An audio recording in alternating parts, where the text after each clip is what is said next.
कोतवाली police station हद्दीतील Dudhsagar society Kedgaon या ठिकाणी एक पीडित महिला, तिच्यावर तिचेच 4 नातेवाईक यांनी त्यांच्या दिनांक 14 रोजी रात्री 11 वाजता त्यांच्या घरात घुसून त्यांना मारहाण करून त्यातील एक जणाने त्यांच्यासोबत जबरदस्तीने शरीर संबंध केलेले आहे आणि बाकीच्या तिघांनी त्यासाठी त्याला मदत केलेली आहे। या अनुषंगाने कोतवाली पोलीस स्टेशन येथे गँगरेपचा गुन्हा दाखल करण्यात आलेला आहे।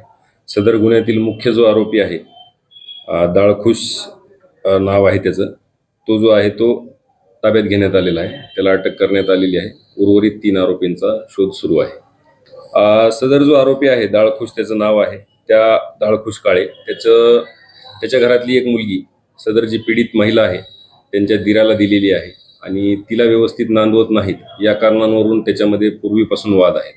हे सर्व एकमेकांचे नातेवाईक आहेत आणि त्या कारणाचाच राग मनात धरून त्यांनी सदर महिलेसोबत सदर अत्याचार आणि मारहाण शिवीगाळ असं केलेलं आहे।